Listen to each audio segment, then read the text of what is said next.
I judge books by their covers. And look at these covers! Of course, it's what's on the inside that counts. But what is a bookshelf if not a scrapbook of first impressions? To most, a first impression is all we are. We are walking stamps in a stranger's passport. A face, a bio, a comment, a thumbnail. Why won't they watch more than 20 seconds of my video? How have I played none of my Steam games? Swipe left, swipe left, swipe left. We're surrounded by first impressions competing for seconds and thirds, and in a world crowded with beginnings, the goal of a beginning is to convince someone to get to the middle.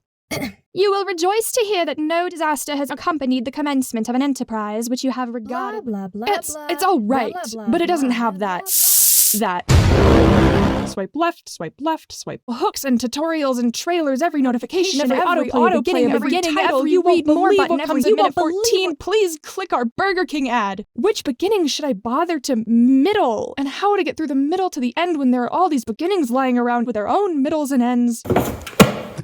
This is what they call in medias res. Google it. Well, what have you stumbled into? All beginnings? And you've already begun. You've got a lot of first impressions ahead. Make sure to stick around to the end. All right, into the middle with you. Mwah. Safe travels.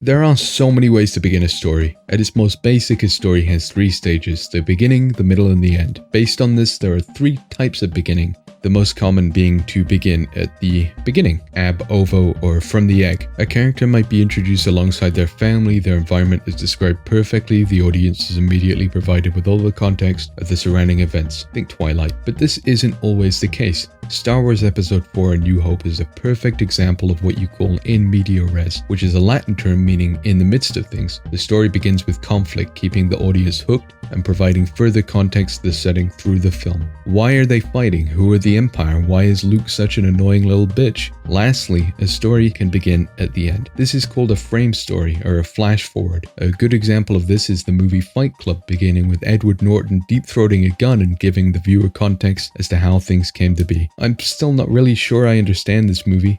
Those, however, are 3 of the ways you can begin a story. And I'm out of my 60 seconds.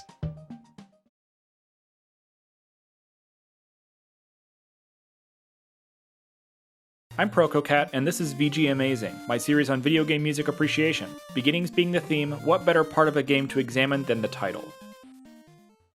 The Legend of Zelda: A Link to the Past opens with an incredible 1-2 punch. First, we hear a lone harp tumbling enchantingly as the Triforce forms. Then, we're surprised by the sudden appearance of a much larger ensemble than initially suggested. We hear lots of brass, as well as a thunderous tam-tam and a thrilling snare drum. This opening uses the classic technique of withholding. The harp and Triforce aren't telling us much, but then bam! All at once, we get a taste of the full musical forces the score has to offer, as well as an image suggesting the vast explorable land of Hyrule. If you had any doubts about the scope of this adventure before, they're dashed by those trumpets, the landscape, and the first ever appearance of the Master Sword. This little subversion, visual and musical, gets us hyped to play. So cool.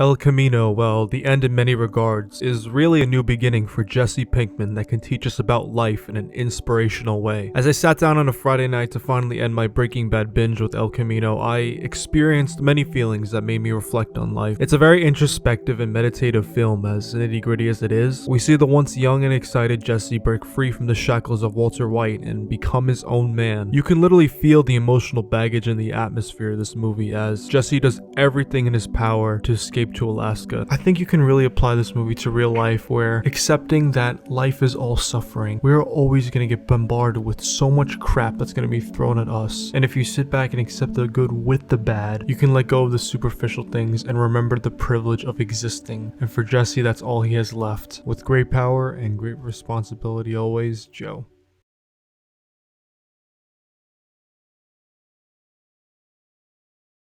The 1989 movie Teen Witch is probably best known for its original song. If you haven't seen it, suffice to say it's a little cringy. At its very beginning, Teen Witch invites us into its film world with a different musical number, Never Gonna Be the Same Again. To this song, the protagonist Louise dances with her love interest Brad, although it's less dancing and more choreographed walking. But in the narrative of the film, these events never really transpire. It's just a dream. Louise wakes up and then proceeds through life in her perfectly normal world. Or does she? The logic of the supposedly waking world is thrown into question when Louise seems to instantaneously move from one side of her bed to the other to pull her brother Richie out from under it. If we suppose that Louise has instead remained in some quasi-dream world, suddenly some of the film's other bizarre scenarios and stilted cuts become recontextualized. The tenor of the film shifts from cringy to the profound alienation we can only experience when our consciousness is displaced onto a dream lens, with no obligation to reveal an objective, coherent reality.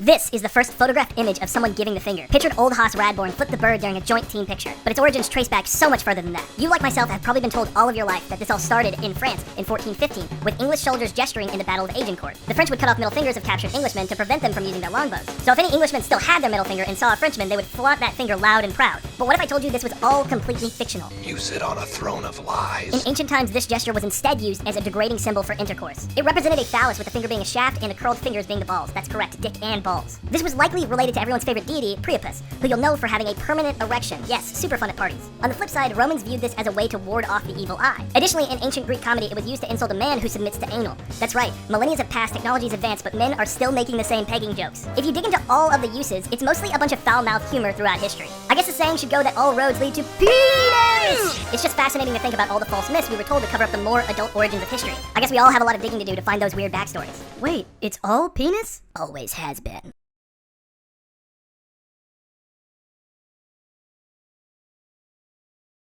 What was the first MMORPG? Most people think it's Ultima Online or Tibia, but the first MMORPG was the Multi-User Dungeon 1. At the time, games had no graphics, they were text-based. What you see on the screen is the game being played. Multi 1 was open-ended, but in a different way. When a player reached the level cap, he would become a wizard or witch. He could no longer have adventures with his character. But, as a wizard, he was granted vast powers and administrator status. He would help to run the game for the other new players. Maybe that's what MMORPGs forgot, the value of the community. The MMORPG genre is in decline, and perhaps we should look back at the oranges to find inspiration. Moody 1 is still running. You can play it by accessing the British Legends website.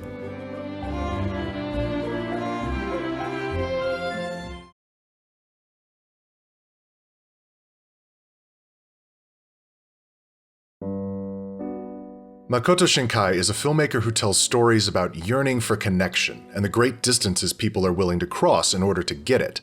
These distances have spanned miles, light years, and even across time itself, but he began with a distance that is much more intimate.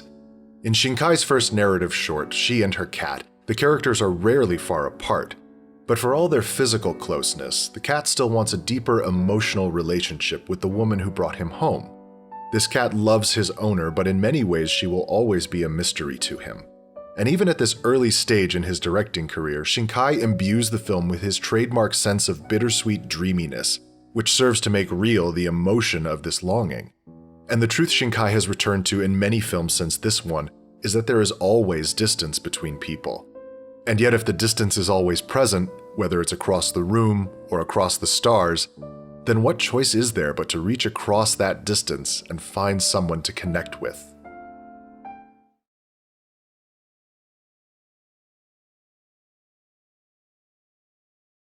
Metal music. How the hell did all of it start? Even though there were many bands, mainly in the blues rock genre, that we could cite as influences for heavy metal, the first truly heavy metal band is without a doubt Black Sabbath. The band was formed by the now infamous vocalist Ozzy Osbourne, guitarist Tony Iommi, bass guitarist Geezer Butler, and drummer Bill Ward. And what set them apart from other bands? Well, there are a lot of things. For example, Ward's drumming style was more of a percussionist than a drummer's.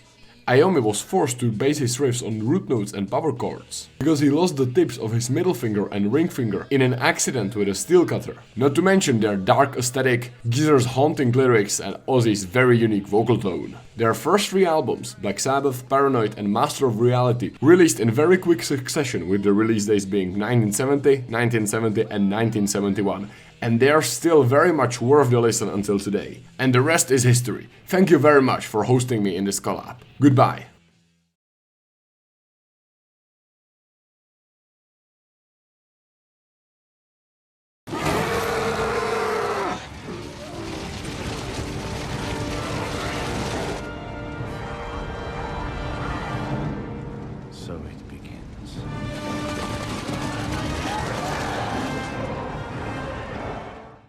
We all know the beginning of any piece sets the tone for the rest of it. The first notes in a song, the first lines in a book, and the first few minutes of gameplay are meant to hook you in. But what if that hook has sunk in a little too deep? What if our expectations are limiting what kind of stories actually get told? It is growing increasingly difficult to begin a story with a slow burn. People get bored. We demand to start with guns in our hands or as a bug in a bed. There are just too many stories and not enough time. In 2016 alone, Steam was releasing 25 games every day. And that's not even mentioning books and movies and TV. But it's okay to put aside our need for instant gratification to let the story breathe. It's okay to sit in the story's environment and feel the electricity in the air that comes before a great storm.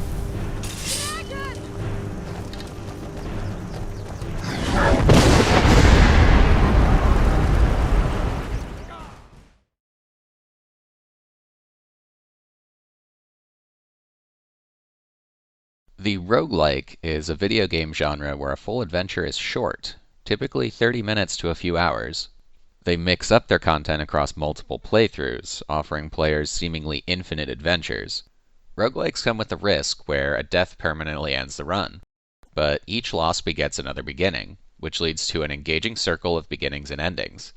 The best roguelikes encourage players to dive back in, offering a mixture of new adventures and comfortable familiarity. They feel akin to binge-watching an excellent TV show, except just one more episode becomes just one more run. Starting anything new can evoke feelings of joy, fear, hype, doubt, hope. All these feelings are just right to hook an audience. Roguelikes are more than a niche after 2020, when Hades was Game of the Year for literally everyone. No, I'm not taking questions at this time. I, for one, adore roguelikes. They've eaten an embarrassing amount of my time, and I can't wait to begin again.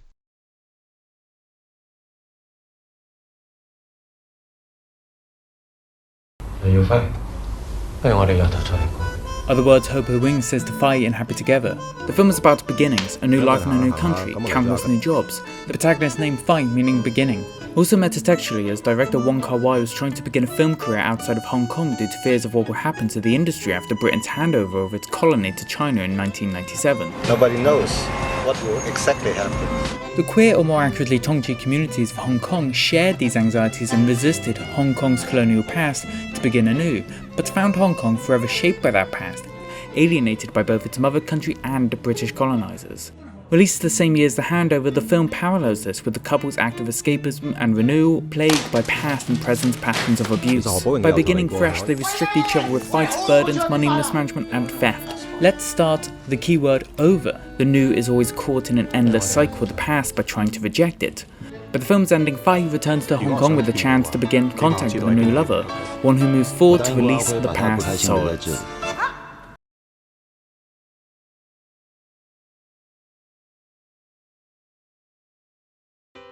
One of my favorite things that's unique about anime are the openings. Because of differing programming schedules, anime are afforded the opportunity to have far longer, elaborate opening and ending sequences that their Western counterparts can't afford, often with their own guest animators and directors. Often, these openings can be simple, impressively animated trailers you get to play every episode, introducing characters and foreshadowing future events. But sometimes, a team goes a step further, and you can end up with something that does the aforementioned, while also standing as its own work of art. In some cases, it might actually be better than the show itself, sticking in your mind and dragging you back in, long after the media it's preceding has faded from memory. Oh, and of course the J-pop. Can't forget about that.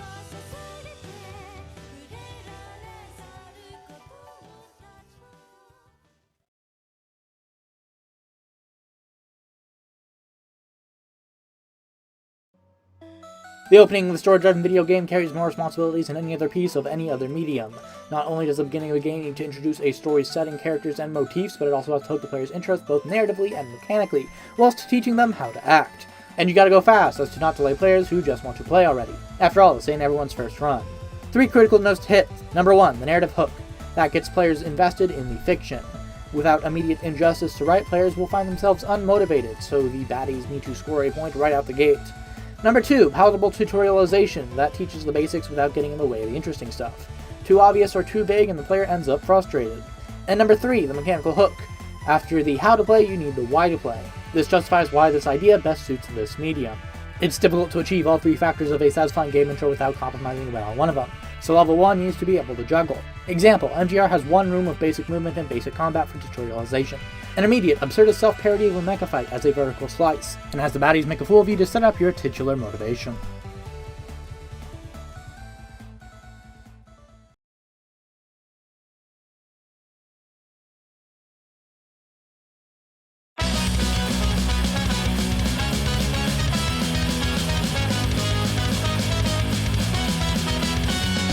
More genres of music should handle their intros like ska punk does, and if you disagree, I'll fight you. The introductions to many songs in third wave ska feature loud, energizing horn solos. This pattern emerged in America as the style was reinvented with new punk characteristics in the late 80s. Unlike many other genres, these solos don't draw you into the song. They force you, kicking and screaming, into their upbeat, lightning hell world. In contrast to many other types of rock, ska punk writers reserve the catchiest melodies for their horn intros instead of the chorus, and frequently repeat them.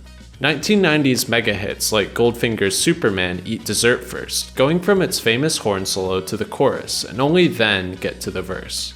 The raw hype the style exudes makes an excellent point. If you have something important to say, why waste time?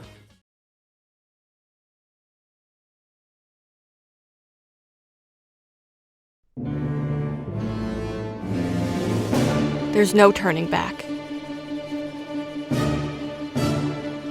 Everything is set in stone.